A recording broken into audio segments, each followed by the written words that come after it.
Welcome, dear listener. Tonight, I invite you to step back into the gaslit streets of Victorian London, a city of progress and empire, yet haunted by shadows the polite world refused to see. Behind narrow alleys and bolted doors lay hidden brothels, where survival came at a terrible cost. True crime has immortalized the terror of Jack the Ripper, but his killings were only the surface of a much deeper darkness, one lived nightly by countless forgotten women, whose names never reached the papers. Settle in, let the noise of the day fall away, and follow me into this hidden underworld. Together we'll uncover the haunting reality of life in London's brothels, stories of survival, hypocrisy, and silence, flickering beneath the gaslight. And if you find yourself drawn into these forgotten tales, don't forget to leave a like, share your thoughts in the comments, and subscribe so you won't miss the stories still waiting in the shadows. Now, dear listener, let us leave behind the safety of our opening words and step with quiet footsteps into the streets themselves. The gaslight flickers ahead, the fog curls low, and London, its hidden life, begins to stir. This is where our journey truly begins. The night settles over Victorian London like a heavy cloak, and the city exhales a breath of smoke and soot. The Thames, swollen and dark, carries with it the stink of sewage, rotting timbers, and the waste of millions. The air is thick, heavy with the sour tang of coal, the faint metallic taste of industry, and the damp weight of fog rolling in from the river. Gas lamps glow weakly against the haze, their light bending in halos, failing to cut through the shadows. In this dimness, the city lives two lives, one of grandeur and one of despair. London was the beating heart of the largest empire the world had ever seen. Its riches poured in from colonies abroad. Its palaces and parliament gleamed with pride. Carriages rattled along wide avenues, where ladies in satin gowns displayed their wealth beneath parasols by day. But beyond those avenues, in the labyrinth of alleys and courts, a different world thrived. It was a world of the poor, the hungry, and the forgotten, where the scent of roasted chestnuts and baked bread never drifted, where instead one breathed dust, sweat, and the sharp reek of gin. The slums of Whitechapel and Spitalfields swelled with humanity, stacked into crumbling tenements. Entire families slept in one room, children curled on floors of damp straw, rats kittered through the walls, gnawing bold as neighbors.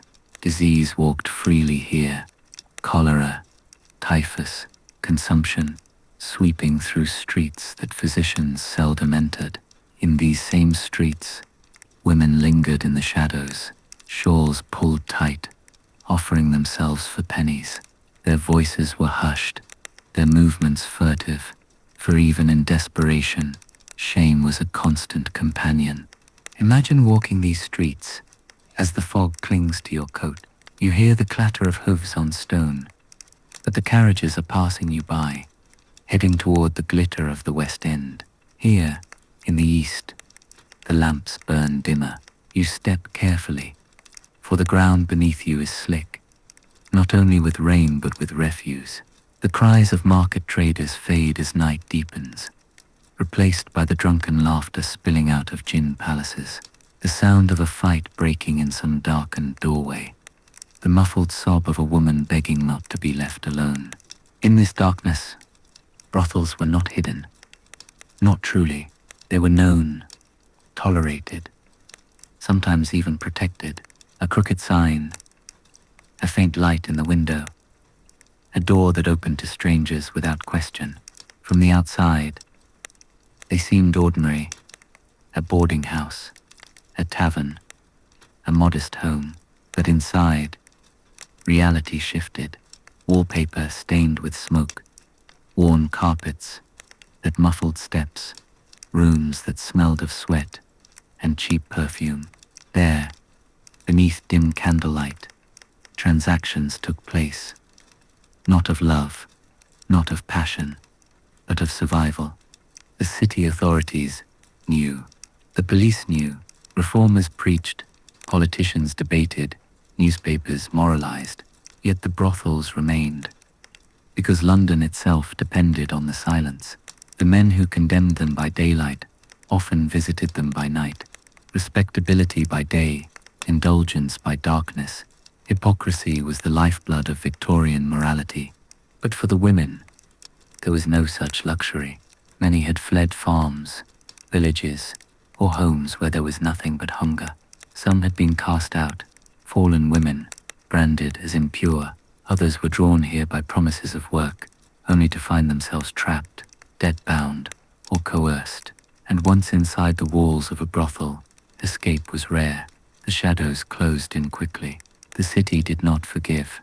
You can almost hear their footsteps now, echoing faintly against the narrow lanes, the shuffle of tired shoes, the hush of skirts brushing the walls.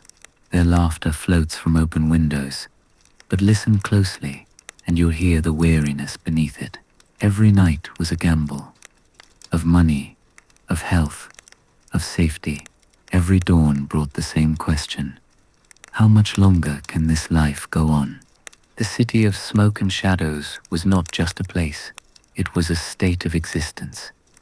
The way survival and despair intertwined, the way secrets thrived under gaslight. London's brothels were born of this environment, rising from the very poverty and silence that gripped the streets. They were not exceptions to the city.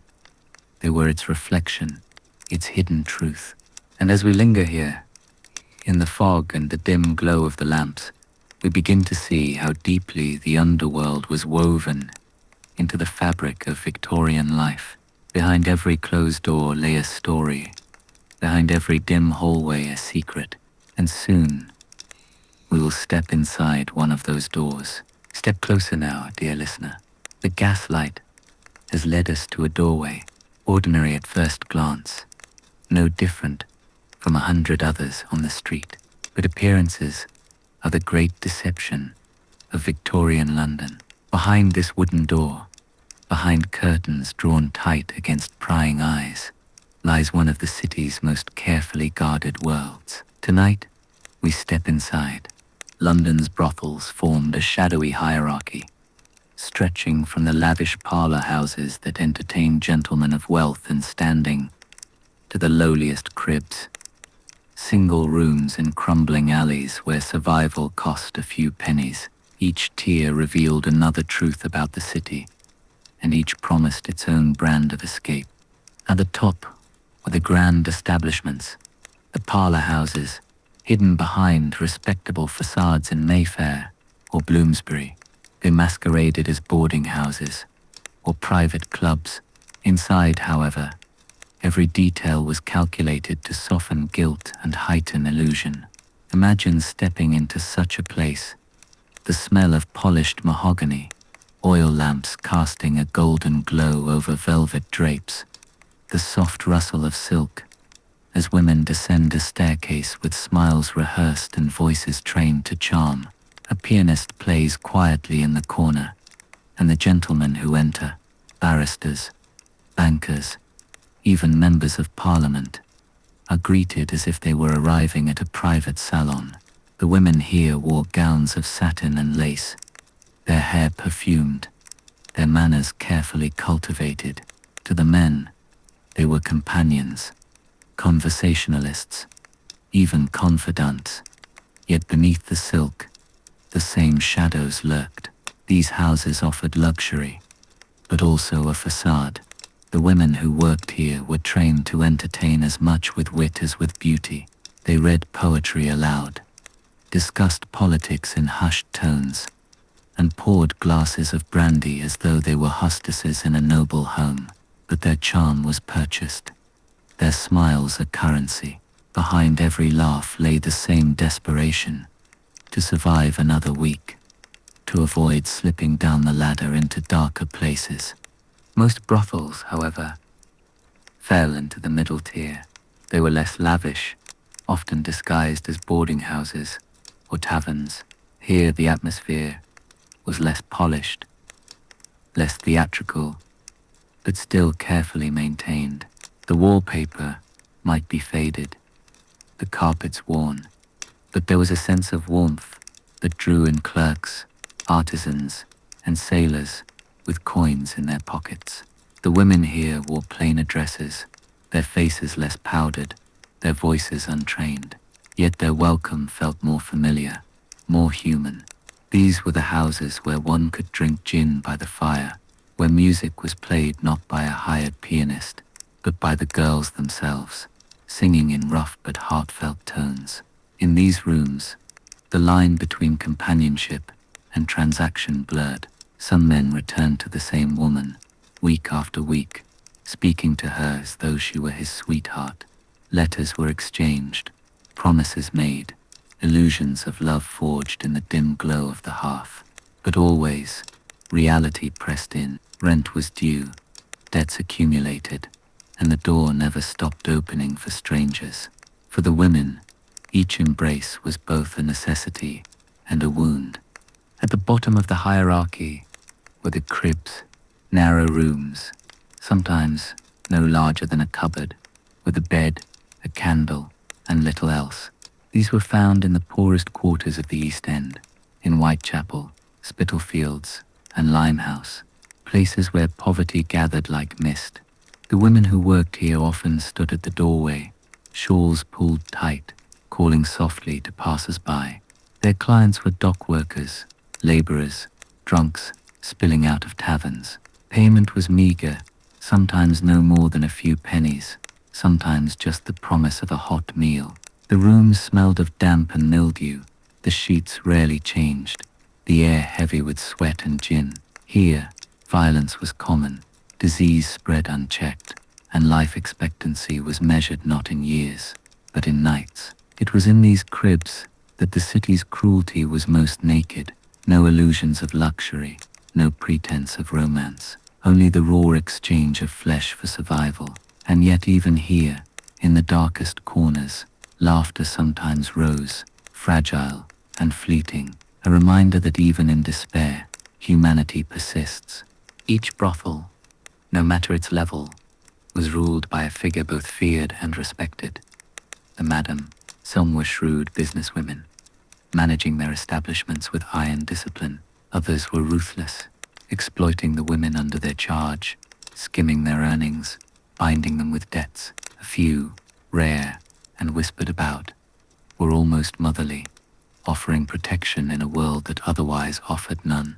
The madam decided who entered, who stayed, who was punished, and who was cast out. She controlled the books, the bribes to police, the relationships with landlords and gangs. In her hands lay both survival and ruin, and behind her painted smile or stern expression, she carried the weight of a world where respectability was an illusion and power was fleeting.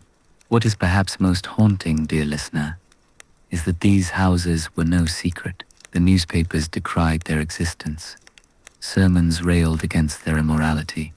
Politicians debated their regulation, and yet, many of those same voices belonged to men who visited them in secret. Respectable fathers, husbands, and leaders of society slipped into brothels by night, while condemning them by day. This hypocrisy was the cornerstone of Victorian life. Public virtue, private vice, outward piety, inward indulgence. It was not only tolerated, it was expected, woven into the very fabric of the city, and the women caught in between bore the full weight of this contradiction. So now, as the candlelight flickers across velvet curtains and smoke-stained walls, we stand within the hidden world itself. We have seen its layers, from gilded parlors to damp cribs, from the illusion of luxury to the stark face of survival. Each door opens to another story.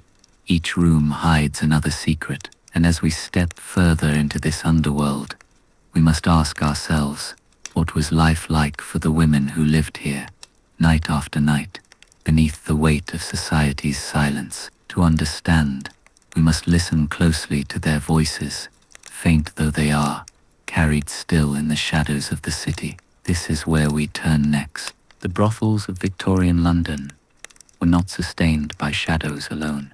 They were sustained by the men who entered them. Night after night, doors opened to figures wrapped in heavy coats, hats pulled low, boots echoing against cobblestones as they disappeared inside.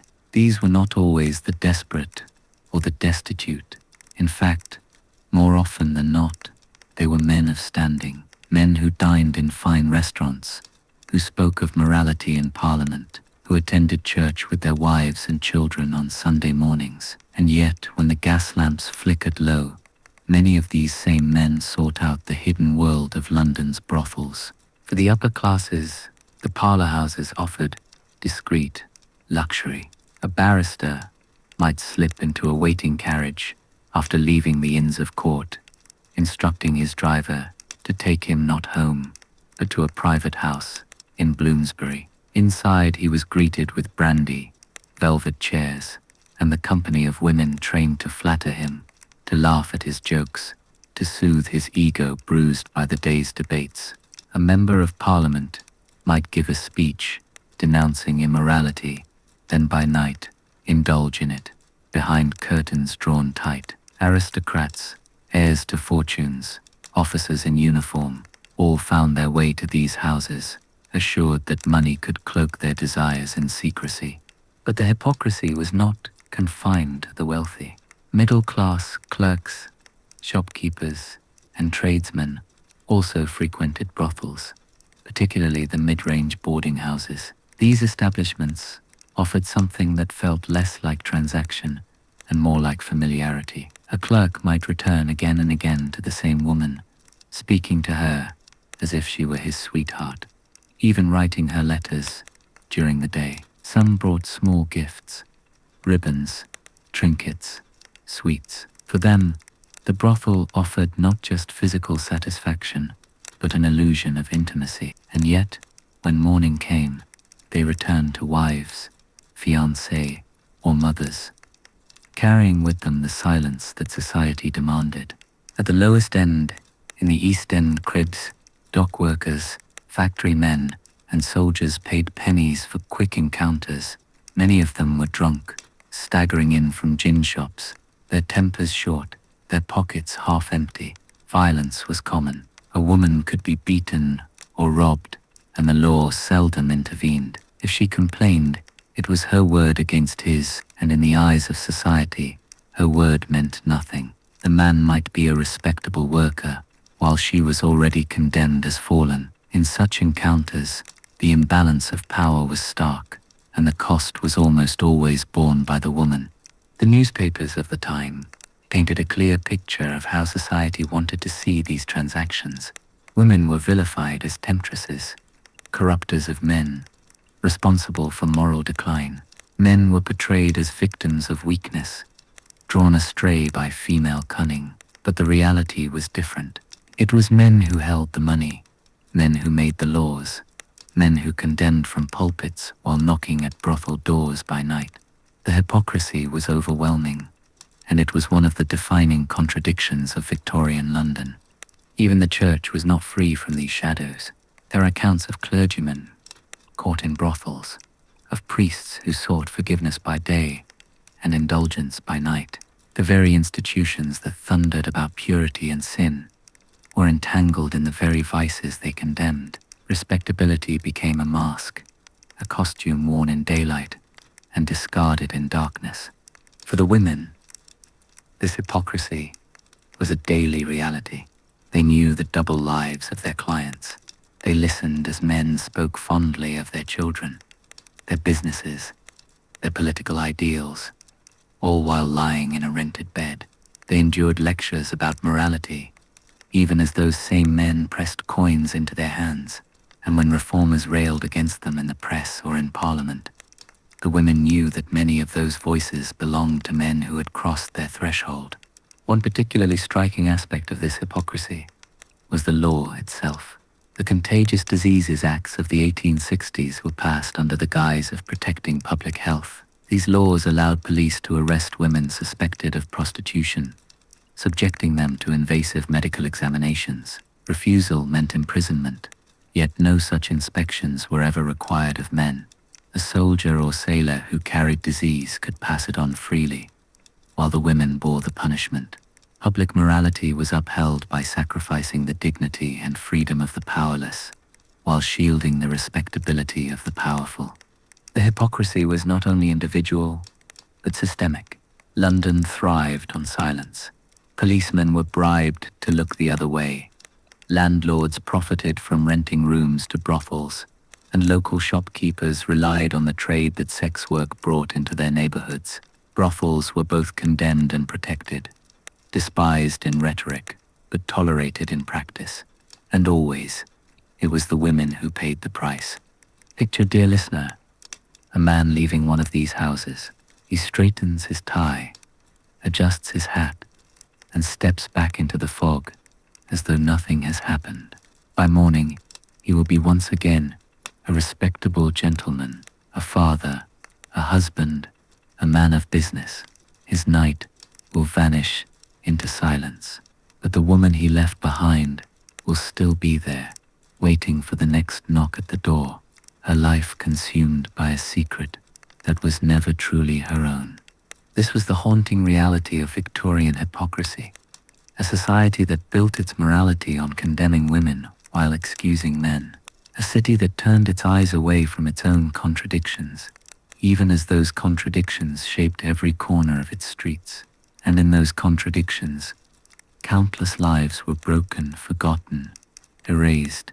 And so, as we close this chapter, we turn our eyes back to the women themselves, for their struggles were not only with clients or madams, but also with something more insidious, the silent enemies of hunger, addiction, and disease.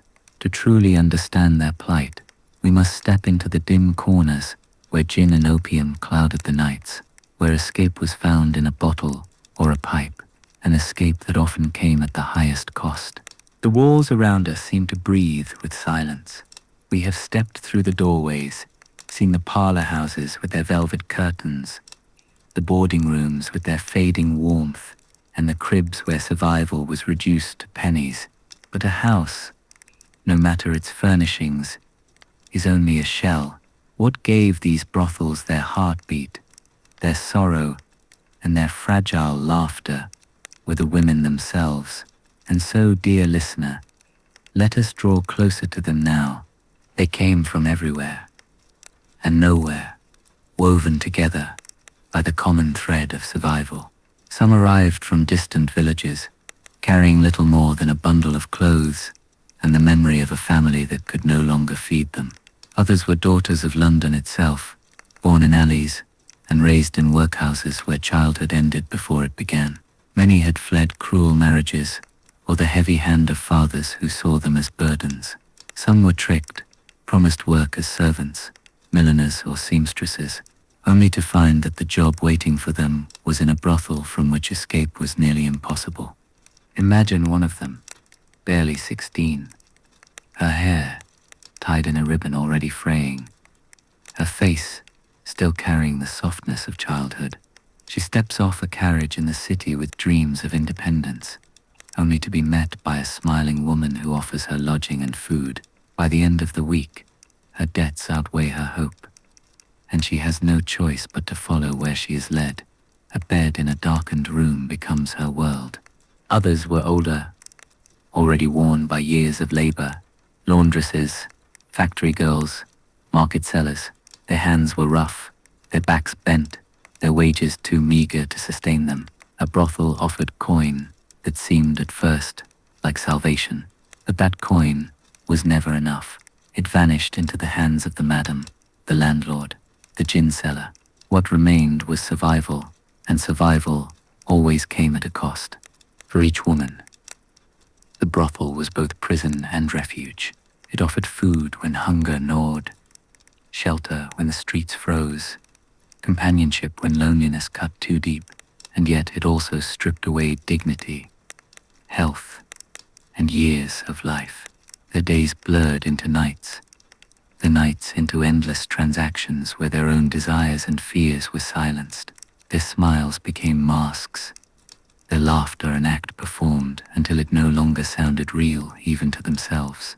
The city called them fallen women, branding them with shame, as though they had chosen this life willingly. Respectable society pitied them in public, condemned them in speeches, and whispered about them in drawing rooms, but rarely did anyone listen to their stories, or see them as human beings carrying burdens no different from any other soul.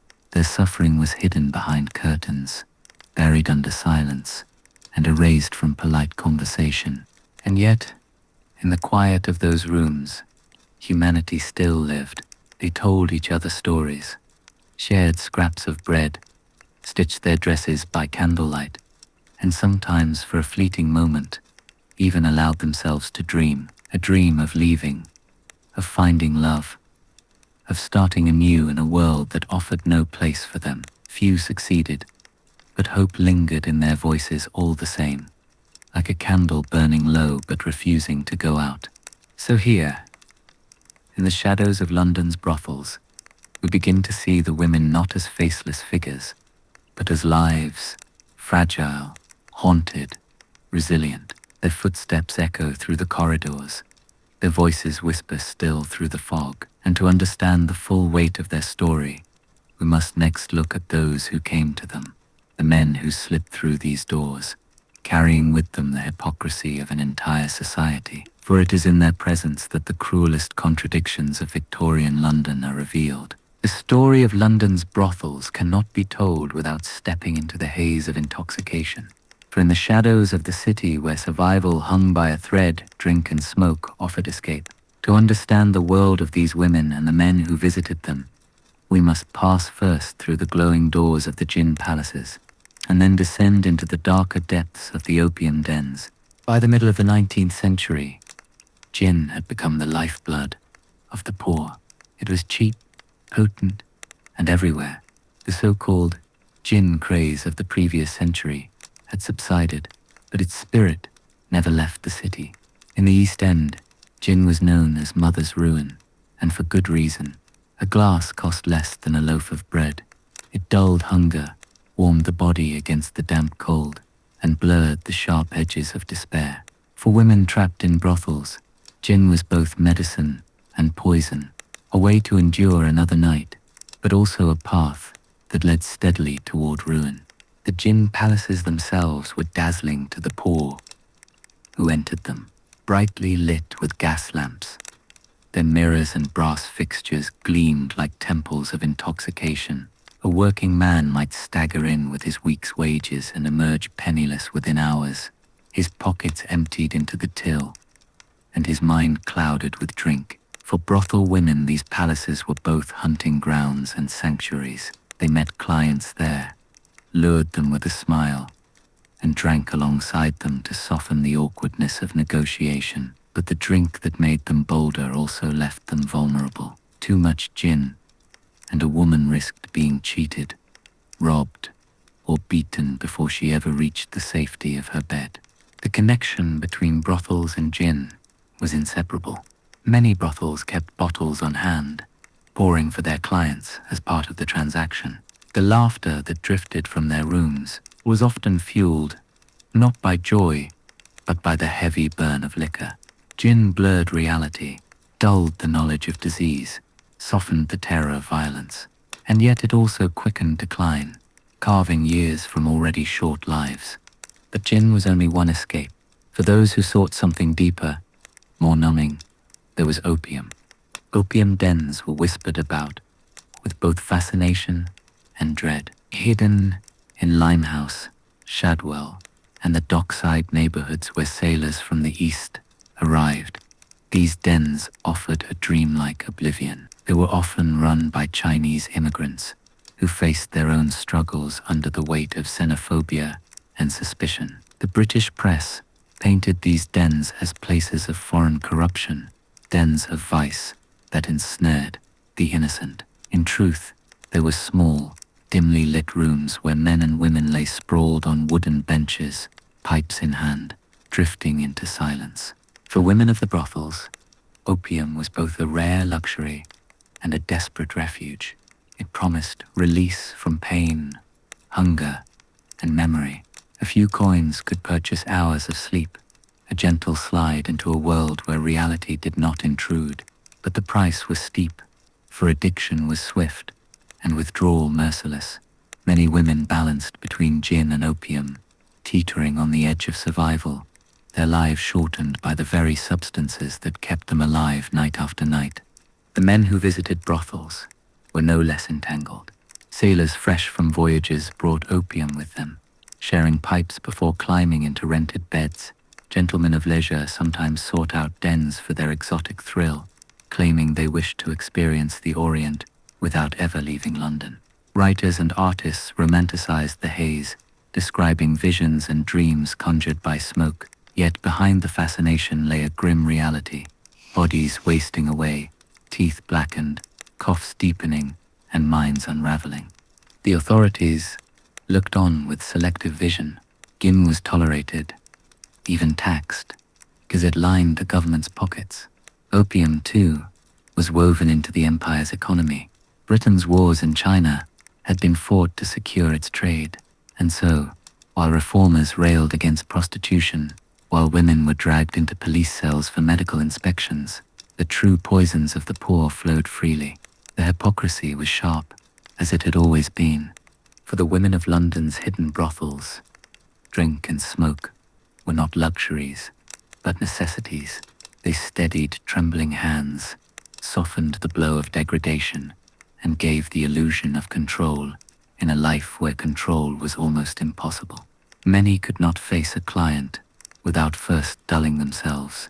Many could not sleep without it, and so each night began with a bottle or a pipe, and each morning dawned a little harder than the last. Picture one such night, dear listener. A woman in her 20s, though her face looks older, pours gin into a chipped glass for a sailor just back from sea. He laughs too loudly, his breath thick with tobacco, while she forces a smile and raises her glass. Her head swims, but she drinks again because she must.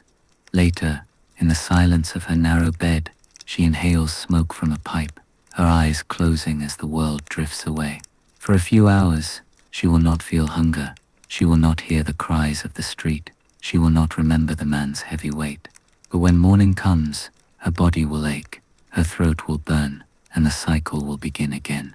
This was the other reality of London's underworld. Not only the transaction of bodies, but the commerce of intoxication. A city fueled by industry and empire was equally fueled by the sale of escape, and those who lived in the shadows of brothels were its most faithful customers, buying forgetfulness one glass, one pipe at a time. And so, as we leave the smoky haze of the gin palaces and the dim silence of the opium dens, we must turn next to the price that could not be avoided. For drink and smoke could blur pain, but they could not stop the spread of sickness. In the next chapter, we face the most relentless shadow of all, the diseases that haunted every brothel, the silent deaths that claimed women and men alike, and the early attempts of a fearful city to contain them. The brothels of Victorian London were not only filled with shadows of poverty and hypocrisy, they were haunted by something far more relentless. Disease was the silent guest in every room, the shadow that never left, the companion that followed women and men alike from bed to grave. Drink and opium could blur pain, but they could not shield against sickness, and in these hidden worlds, disease spread faster than secrets. The most feared of all was venereal disease. Syphilis and gonorrhea were everywhere, spreading through the city with little resistance. For many women, infection was not a possibility, it was inevitable. Within weeks or months of entering a brothel, symptoms appeared: rashes, burning pain, sores that would not heal. Syphilis was the cruelest.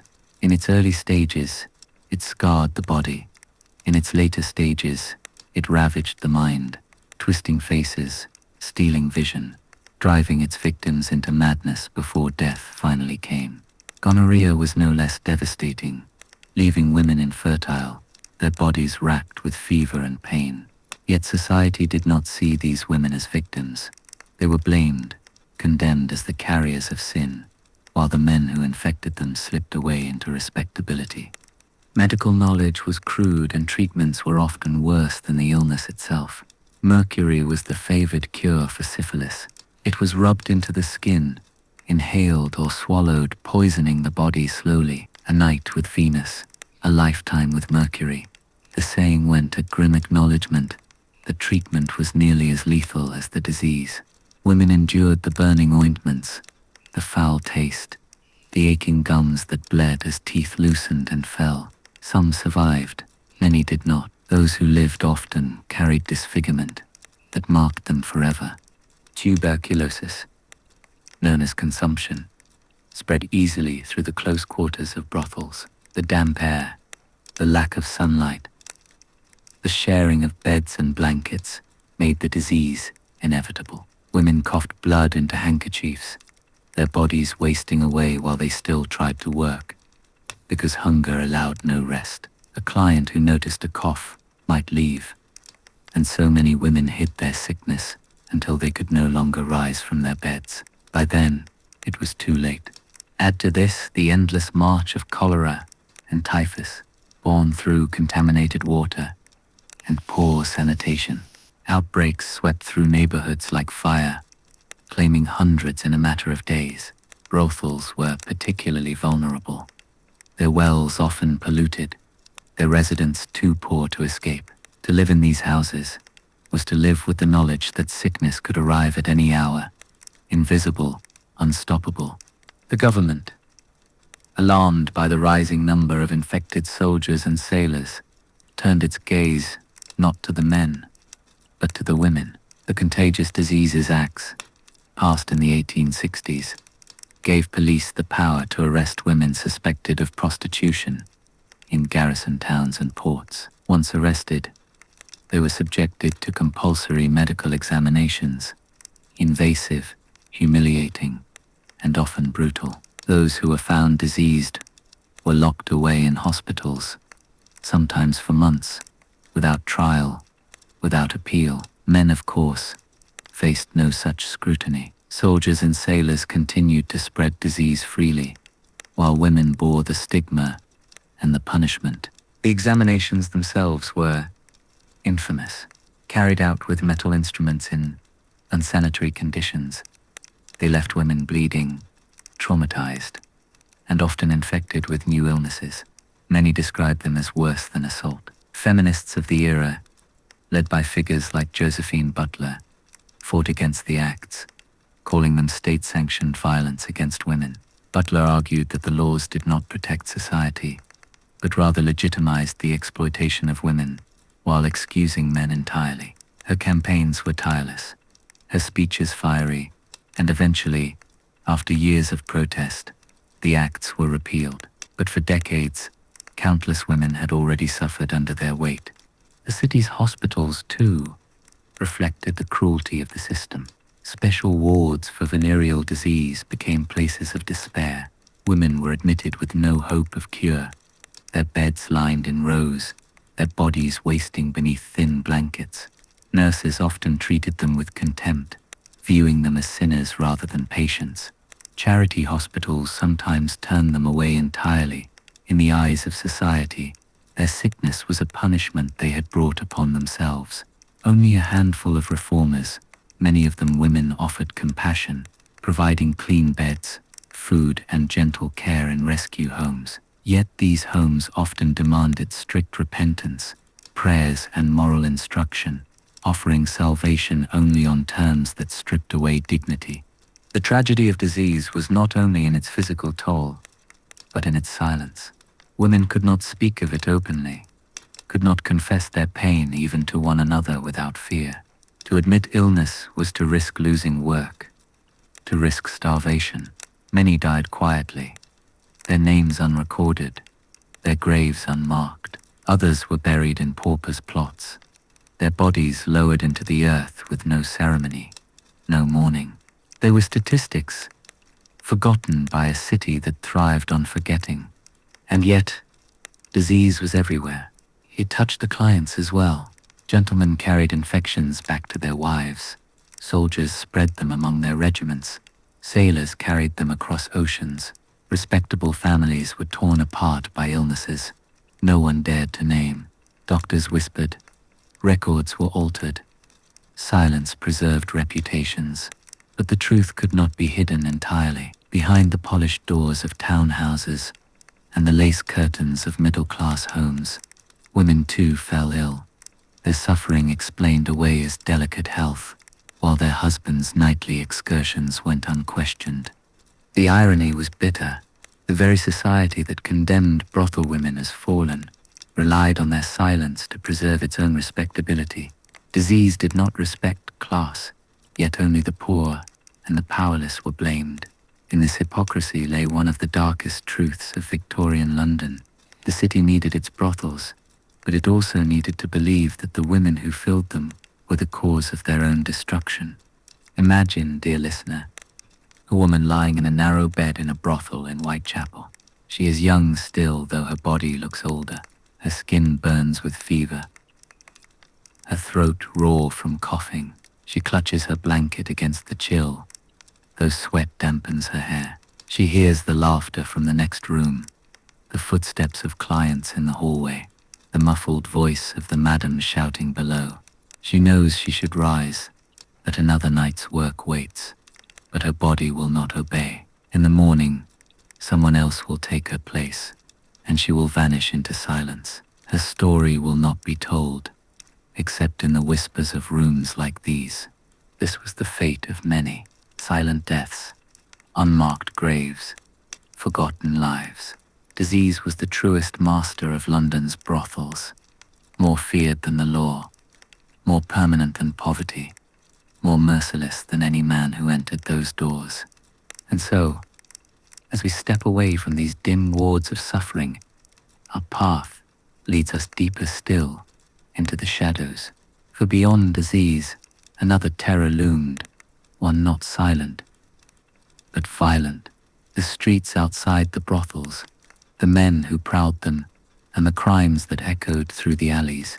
To see this, we must now turn to the world of blood and fear, where knives flashed in the fog, and names like Jack the Ripper became etched forever in the city's memory. Violence was never far from the world of London's brothels. It was as constant as the flicker of the gaslight, and as common as the smell of gin. To enter this world was to risk not only poverty and disease, but also the threat of fists, knives, and the unpredictable cruelty of men. Tonight, dear listener, we step into the crime-ridden underbelly of Victorian London, a place where every darkened alley held danger, and where one name in particular still casts its shadow across history: Jack the Ripper.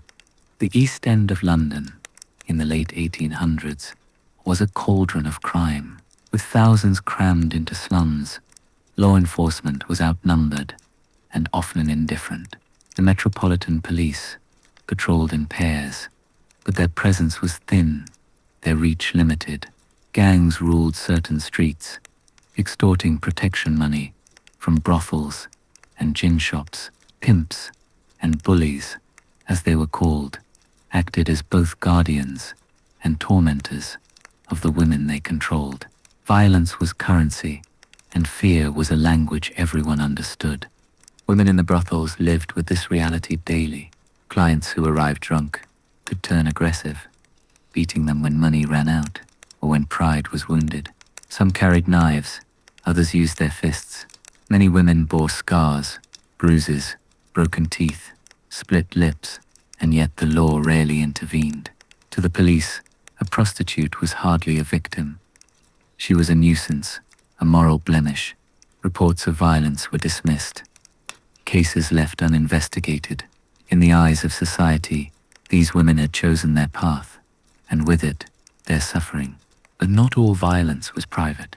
Some crimes spilled into the streets, shocking even a city hardened by daily brutality. Robberies, stabbings, and murders were common in Whitechapel and Spitalfields. Bodies were sometimes found in alleys, throats cut, pockets emptied. Newspapers reported the crimes with lurid detail, selling fear and fascination in equal measure. Yet most victims were quickly forgotten, buried in paupers' graves without names remembered. And then, in 1888, came the killings that would change everything. Jack the Ripper. The name itself was born from the press. A letter, possibly a hoax, signed with those chilling words. But the crimes were real, and they seared themselves into the city's memory. Between August and November of that year, at least 5 women were brutally murdered in Whitechapel. All were prostitutes, all were destitute, and all lived within a few streets of one another. Their names, often overshadowed by the killers, deserve to be spoken. Mary Ann Nichols, Annie Chapman, Elizabeth Stride, Catherine Eddowes, and Mary Jane Kelly. Each crime was gruesome. Nichols was found with her throat cut in Bucks Row. Chapman's body was mutilated in the yard of Hanbury Street. Stride was killed swiftly in Dutfield's yard, her murder interrupted, perhaps saving her from greater horrors. Eddowes was discovered in Mitre Square, her face and body savaged beyond recognition, and Mary Jane Kelly, the youngest, was found in her small room on Dorset Street. The brutality inflicted upon her still regarded as one of the most horrific crimes in British history. The Ripper killings transfixed the city. For the first time, the lives of poor prostitutes were thrust onto the front pages of national newspapers. Crowds gathered at crime scenes. Journalists competed for the most sensational headlines, and theories abounded. Was the killer a butcher, a doctor, a foreigner, even a member of the royal family? The speculation was endless, but amidst the frenzy, the reality of the victims' lives was often lost. These were women who struggled daily for survival, who slept in lodging houses when they could afford the fourpence, who turned to prostitution not out of choice, but necessity. They were not nameless, faceless figures. They were mothers, daughters, friends, and yet their deaths became spectacle. The police were overwhelmed. Detectives scoured the streets, interrogated suspects, and flooded Whitechapel with patrols. But the investigation faltered at every turn. Forensic science was primitive, records incomplete, witnesses unreliable. The killer vanished into the fog time and again. Public confidence in the police plummeted. Pamphlets accused them of incompetence. Protests filled the streets, and politicians demanded answers. But the Ripper was never caught. His identity remains one of history's greatest mysteries. For the women of London's brothels, the Ripper murders were more than headlines. They were a living terror. Every night stepping out into the streets meant gambling with their lives. They walked in pairs when they could, avoided certain alleys, whispered warnings to one another. But desperation always won. Hunger forced them to take risks, to follow strangers into the dark. Each knock at the door could be a client or a killer. The murders also revealed the full hypocrisy of Victorian society. For decades, the suffering of prostitutes had been ignored. Their deaths, their diseases, their daily violence had gone unspoken. But once the killings became sensational, their lives were paraded before the public, not out of compassion, but curiosity. The city did not suddenly care for these women. It consumed their tragedy as entertainment. Even in death, they were not granted dignity. The shadow of Jack the Ripper has lasted more than a century. But in truth, he was only the most notorious symbol of a violence that was constant. Thousands of women faced threats every night, their stories untold, their bodies discarded in silence. The Ripper may have been singular, but the cruelty of the city was not. Picture it now, dear listener. The fog rolls low across Whitechapel. A woman pulls her shawl tight around her shoulders, her breath clouding in the cold air. She turns into a narrow alley where the gaslight barely reaches. A man follows behind. She cannot know if he is a client, a thief, or something worse. The city holds its breath. Somewhere, a church bell strikes midnight. Somewhere, a life is about to end. This was the reality of Victorian London, a city where survival and death walked side by side, and where crime was not the exception but the rule.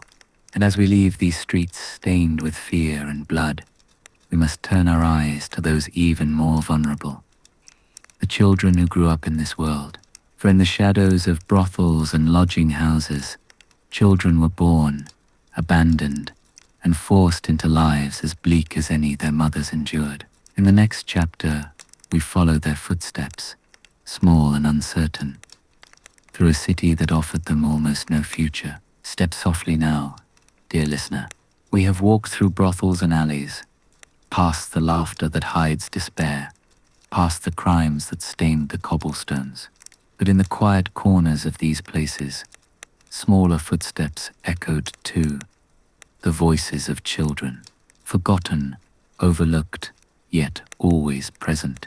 In the world of Victorian London's hidden brothels, the suffering was not reserved for women alone. It reached their children as well, shaping lives that barely had the chance to begin. London in the 19th century was a city teeming with children.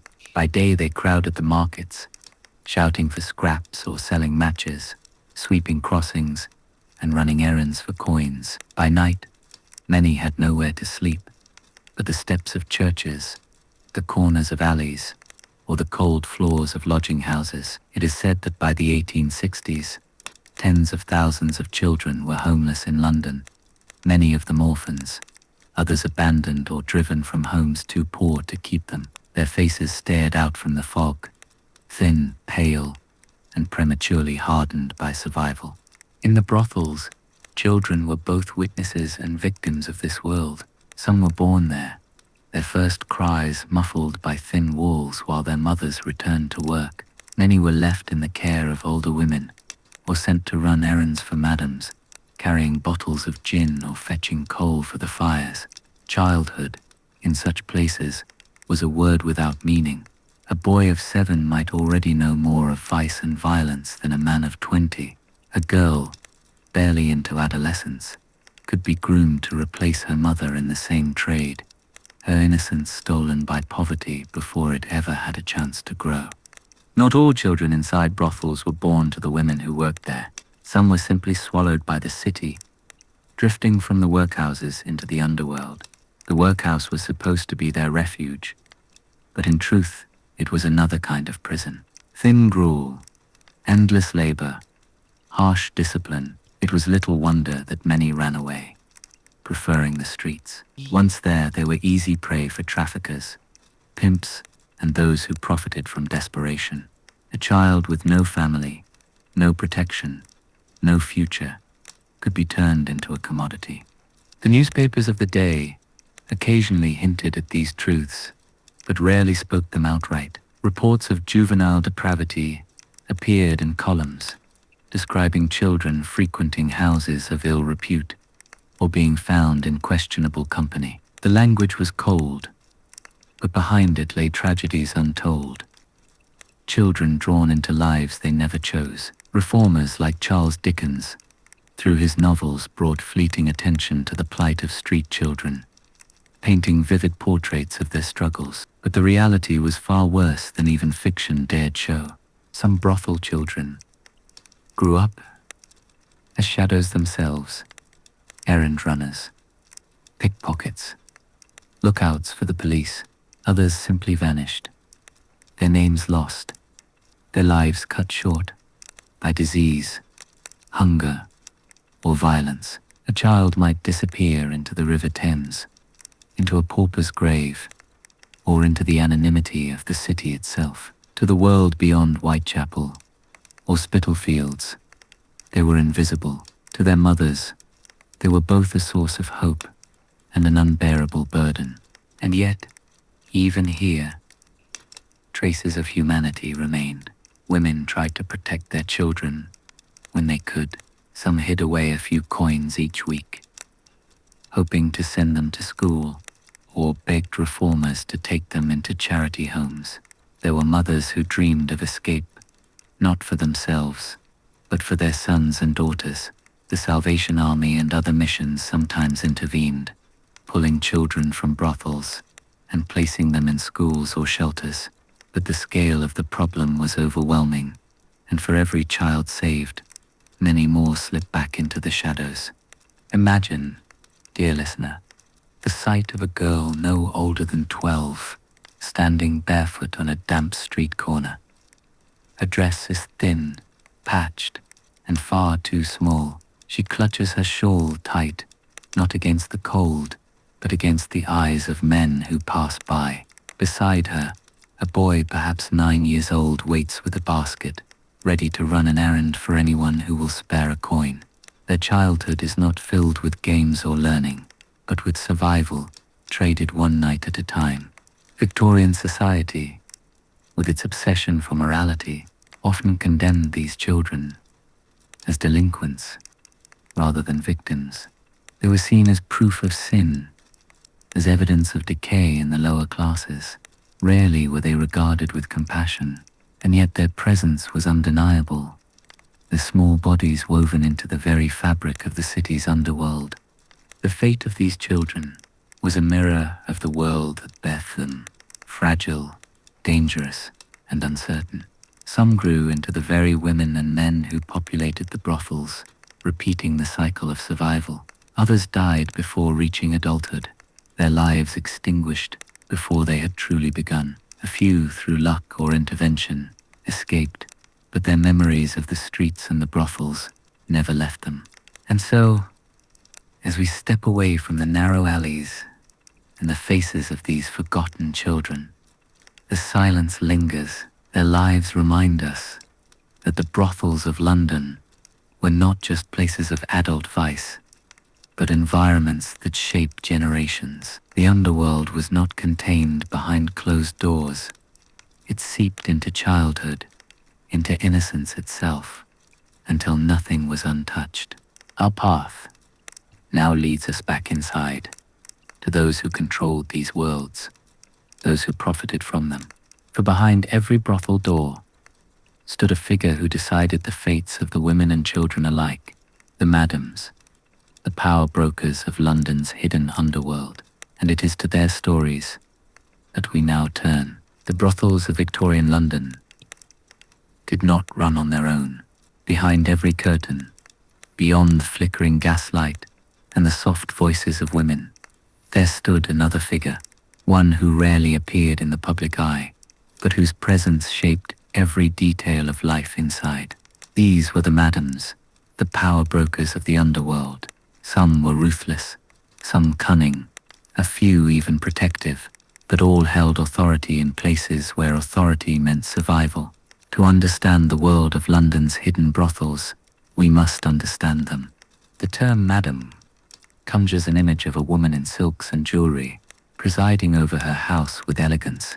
In reality, the picture was far more complex. Some madams indeed lived comfortably, their parlors filled with rich furnishings, their tables spread with food and wine. Others lived in the same poverty as the women they controlled, scraping for rent, bribing policemen, and fighting off rivals. What they shared was power, the ability to decide who entered, who stayed, who left, and who did not survive long enough to leave at all. In the high-class parlor houses, the madam often cultivated an air of sophistication. She might greet wealthy clients herself, offering them cigars or brandy, guiding them toward the women with the practiced ease of a hostess. She kept her house in order, arranging music, entertainment, and sometimes even conversation for her guests. In these establishments, the madam was not only a businesswoman, but also a strategist. She knew which clients were generous, which were violent, which had connections in Parliament or the police. She used this knowledge to protect her profits, and sometimes to shield her women. But protection came at a cost: loyalty, obedience, and silence. In the mid-level houses, the madam's role was grittier. She kept her books in a locked drawer, collected debts, and dealt with quarrels among her women. She hired muscle when needed, or relied on gangs for protection, paying them a share of her earnings. Her relationship with the police was precarious. Too much visibility brought raids, but enough bribes kept her doors open. She was both feared and relied upon by the women who worked for her. She might advance them money for clothes or rent, but she always demanded repayment, often at interest that trapped them in endless debt. Her authority was absolute. At the lowest level, in the cribs and alleyway houses, the madam might be little more than a landlady, renting out rooms by the night. Yet even here, her power was stark. She decided who could stand at her doorway, who could sleep on her floor, who would be thrown out if debts piled too high. Some were cruel, exploiting every penny from women who had nothing left to give. Others were simply survivors themselves, clinging to control in a world that gave women so little of it. But the brothel economy was not managed by madams alone. Behind them stood landlords, businessmen and gangs, the shadowy figures who profited without ever stepping foot inside. Many brothels operated in houses owned by respectable property owners, who turned a blind eye to what happened under their roofs. So long as the rent was paid, landlords collected their money, police collected their bribes, and the system continued. In districts like Whitechapel, local gangs exerted their control as well. They provided protection in exchange for money, ensuring that rival gangs did not interfere, and that police officers were paid off when necessary. Some madams partnered with these gangs, trading loyalty for safety. Others resisted and paid the price: broken windows, beatings, or worse. Violence was never far away, and every madam knew that her authority could be challenged at any time. The hypocrisy of Victorian society loomed here too. While newspapers condemned prostitution, many of London's most profitable brothels were quietly protected by the very institutions that claimed to fight them. Records show that certain police officials regularly visited parlor houses themselves, their silence bought with free access or with discreet payments slipped into their pockets. Politicians, landlords, and wealthy merchants were all entangled in the system, benefiting from the trade they condemned in speeches. The brothel underworld was not isolated. It was woven into the city's economic and political fabric. Yet for all their power, madams were not invincible. They faced constant threats from the law, from rivals, from betrayal by their own women. Raids could strip them of everything in a single night. A wealthy client's scandal could destroy their house, and age itself was a danger. A madam's authority depended on her ability to project control, to intimidate, to command respect. Once that image faltered, once her debts outweighed her profits, her empire crumbled. Many who had lived in luxury ended their lives in the same poverty they once controlled. Still, the madams left their mark. Some were remembered in whispers for their cruelty. Women who beat their workers, starved them, or sold them to gangs when debts went unpaid. Others were spoken of almost fondly as protectors who provided shelter and demanded obedience in return. In either case, they were central to the machinery of London's brothel world. They were the managers, the enforcers, the negotiators, the ones who held together a system that society refused to acknowledge, yet could not function without. Picture one of them now, dear listener, a woman in her 40s, her hair pinned tight, her gown worn but dignified. She sits behind a desk with ledgers open, counting coins by candlelight. In the hallway beyond, voices rise, laughter mingles with coughing, footsteps echo on the stairs. She hears it all, notes it all, and controls it all. She is the unseen hand that guides the house. Without her, the walls would collapse. With her, the cycle continues. The madams remind us that power, even in the shadows, can be wielded by those whom society least expects. They were not celebrated, not honored, often despised, but in their hands lay the fate of countless women and children, and in their decisions echoed the contradictions of a city that thrived on silence. And so, as we close the ledgers of the madams and dim the candlelight on their desks, we turn now to the voices that were rarely heard, the private letters, the whispered confessions, the hidden testimonies of women themselves. For beyond the accounts of madams, landlords, and reformers, there are fragments of words that have survived, revealing the inner lives of those who endured London's brothels. And it is to these echoes of desperation and fragile hope that we now listen. In history books, the lives of London's brothel women are often reduced to numbers, statistics of disease, crime, or poverty.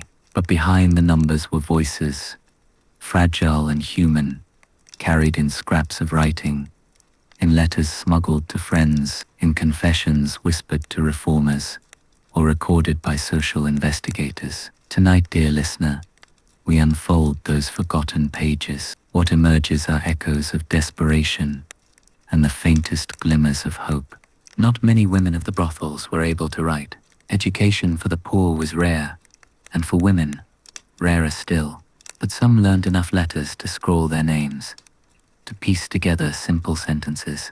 Others dictated their words to charitable workers, who preserved them in reports. A few were recorded in court proceedings, their testimonies transcribed in the cold language of the law. These fragments, though scarce, offer us a window, a voice that reaches across time.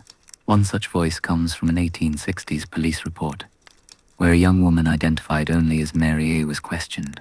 Her words were clipped, cautious, but in them we hear exhaustion. I came to London for work. I was promised sewing. There was no sewing. I was told I owed money for food, for lodging. I was told I must pay.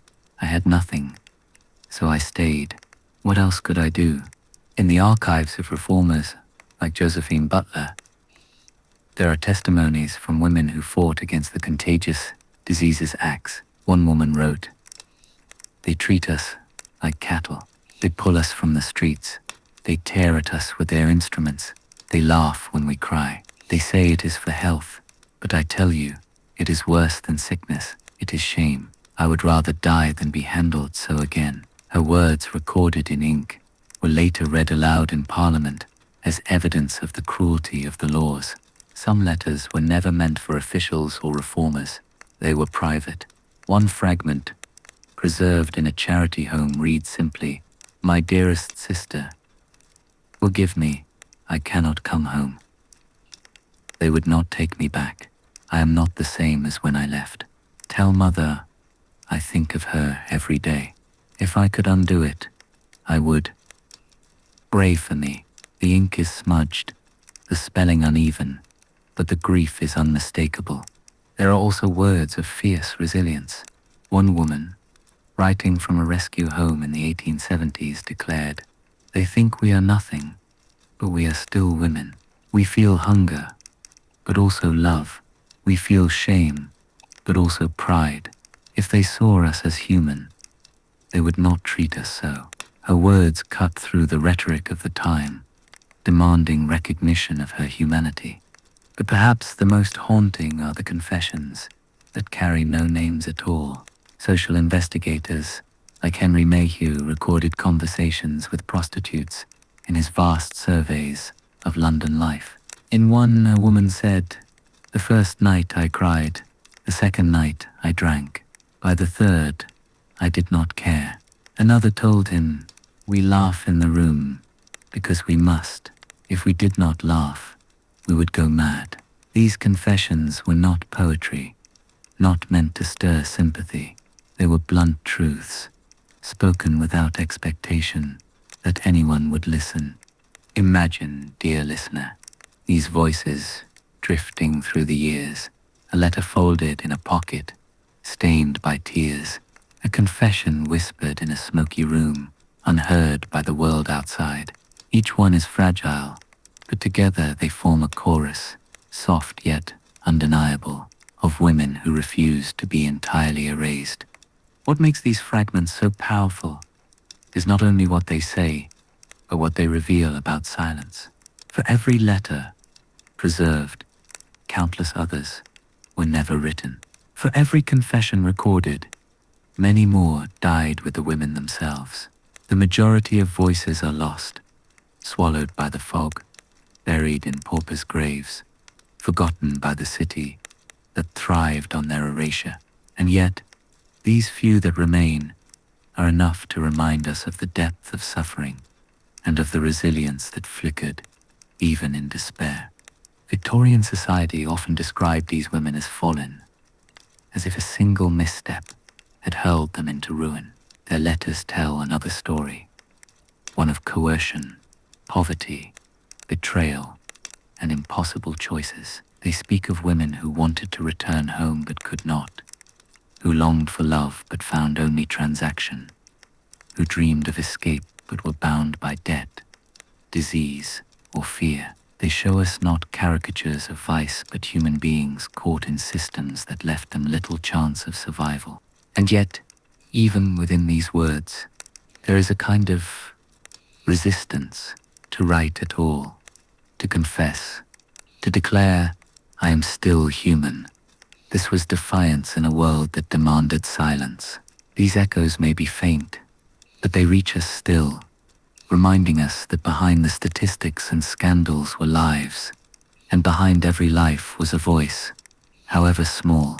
As we fold these letters closed once more and set them gently aside, our journey takes us outward again, from the hidden voices of the women to the louder cries of those who sought to control them. For beyond the brothel doors, reformers, moralists, and lawmakers battled over their fates. And in that battle, the hypocrisy of Victorian London burned brighter than ever. In the next chapter, we enter the world of reform and repression, where the law itself became both sword and cage. By the mid-19th century, prostitution in London was no longer an open secret. It was a national controversy. It filled the pages of newspapers, echoed in Parliament, and stirred sermons from pulpits. The brothels of the city had become more than houses of flesh. They were battlegrounds in a larger struggle over morality, health, and power. The government's answer came in the form of the Contagious Diseases Acts. These first passed in the 1860s. They were meant to control venereal disease among soldiers and sailors, protecting the empire's military strength. But the burden fell only on women. Police were empowered to arrest those suspected of prostitution and force them into invasive medical examinations. If disease was found, they could be detained in hospitals for months. Men, the very ones who spread the infections, faced no such inspections. In the language of the law, women were the source, men the victims. The debates in Parliament were fierce. Some politicians defended the acts as practical necessity. Others condemned them as state-sanctioned degradation. Critics warned that the laws created a system of licensed vice, where the state not only tolerated but effectively managed prostitution. Yet the voices of women themselves were largely absent from these debates, silenced by stigma, drowned out by the booming voices of men who spoke about them, but never with them. That silence did not last forever. It was broken by Josephine Butler, a devout Christian and a radical for her time. She shocked polite society by speaking publicly about sex, disease, and the lives of prostitutes. She called the acts legalized cruelty, and she made it her mission to expose them. Butler traveled across Britain, gathering testimonies, meeting women in lodging houses, listening to their confessions. She carried their words into lecture halls and petitions, her voice trembling with both fury and compassion. To the men of Parliament, she was an outrage. To the women of the streets, she was something rare, a listener. But reform was not only fought in speeches and petitions, it was waged in the streets themselves. The Salvation Army marched through brothel districts with brass bands, blaring hymns, handing out tracts and urging women to repent. Some women laughed at them, others cursed. Some followed for a meal or a bed in a mission home. Yet salvation came with strict rules, dawn prayers, sermons, moral lectures. Many could not bear it. They returned to the gas lamps in the streets because salvation did not pay rent or feed their children. Other moralists came with Bibles and condemnation. They shouted of sin, of hellfire, of eternal damnation. But condemnation filled no stomachs. To the women who stood at doorways, shawls tight against the cold, such words were nothing new. They turned away, unmoved. But not all reformers came with sermons. Butler and others like her came with compassion. In one recorded account, a woman told her, "They say we are wicked, but what choice did I have? Hunger brought me here.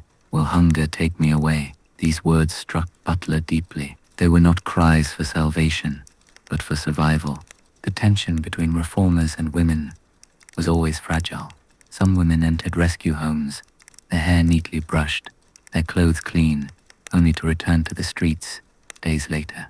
Hunger, debts, and children waiting at home pulled them back. Rescue often meant trading one kind of prison for another, and for many, the streets, however cruel, at least offered freedom of choice, however small that choice might be. By the 1880s, Butler's campaign had grown powerful. Petitions with tens of thousands of signatures flooded Parliament. Public meetings shook cities. Newspapers carried the voices of protest, and slowly the tide turned. In 1886, the Contagious Diseases Acts were repealed. Reformers had won a victory, but for the women, the reality remained much the same. Disease, violence, and poverty did not vanish. Brothels did not close. Society still condemned them while excusing the men who visited them. The struggle between reform, morality, and survival revealed the deepest hypocrisy of Victorian London. The law claimed to protect, but it punished. Reformers claimed to save, but they could not always understand. Women longed for compassion, but were met more often with judgment. And so, dear listener, as we leave the debates in Parliament and the hymns in the streets, we return once more to the silence of the brothels themselves. For beyond the campaigns and controversies, the women continued to live and die in the shadows. Their voices, faint though they were, reached us in letters and confessions. And now, as we move deeper into their world, we listen not to lawmakers or reformers, but to the women themselves, their words, their echoes, their truths. The story of London's hidden brothels is not one of triumph. It is not a tale that ends in redemption or light. It is a story that fades, like the gas lamps themselves, burning low and trembling in the fog, before finally being extinguished. To walk through these houses, these streets, these lives, is to feel the weight of endings, not dramatic, but slow, suffocating, and inevitable. By the late Victorian era, reform movements had gained strength, and the public debates about prostitution grew louder. The Contagious Diseases Acts were repealed. Reformers built rescue homes. Newspapers condemned the brothels with renewed zeal. Police raids became more frequent. Parliament spoke of cleaning up the city, and moral crusaders marched into the East End with their banners and hymns. And yet, the brothels endured. They shifted, adapted, moved from one street to another, hiding in new disguises. The underworld had always survived in silence, and silence remained its greatest shield. For the women, little changed. Disease still claimed them. Violence still stalked them. Poverty still held them in chains. Rescue homes filled some beds, but the streets filled more. For every woman saved, dozens more slipped into the shadows. Respectable society congratulated itself for its reforms, yet behind closed doors, men continued to knock, to pay, to leave. Hypocrisy was too deeply woven into the fabric of the city to be undone by laws or sermons. The brothels themselves grew tired. The wallpaper peeled, the carpets frayed, the curtains thinned. Candlelight flickered over rooms that had seen too much. The women, too, grew older, their faces lined before their time, their eyes dulled by years of endurance. Some disappeared quietly, carried to hospitals or paupers' graves. Others remained, still leaning in doorways, shawls pulled tight, their voices softer, but still calling into the night. The city swallowed them one by one, leaving behind only the faintest traces. And then came the new century. The Edwardian era dawned. Electricity spread. Social campaigns gained momentum. And the brothels of Victorian London began to vanish. Some were closed by police. Others abandoned by landlords, eager to rid themselves of scandal. The city pressed forward, painting over its stains with fresh layers of respectability. The gas lamps were replaced by electric light. The alleys widened, the tenements torn down, but the shadows did not disappear. They simply shifted, finding new corners, new forms, new names. What lingers is not the buildings, but the silence. The women who lived and died in these brothels left little behind. No monuments, no memoirs, no graves tended by family. Their names faded, their stories forgotten. Only in fragments, letters, reports, whispers do we hear them, and yet their presence shaped the city as surely as its cathedrals and palaces. They were the unseen, the unspoken, the erased. Imagine the final night of one such house. The candles burn low. The fire has gone out. A woman coughs in the corner, her breath shallow. Another sits at a table, counting coins that will not stretch to morning. Outside, the sound of boots on cobblestones fades as the last client disappears into the fog. The madam closes her ledger, her hands trembling. Tomorrow, perhaps, the police will come. Or perhaps there will be no rent to pay. Or perhaps nothing will happen at all. Only another night, the same as the last. The house breathes its last, without anyone noticing, without anyone remembering. This was the haunting truth of London's hidden brothels. They ended not in fire or fury, but in silence.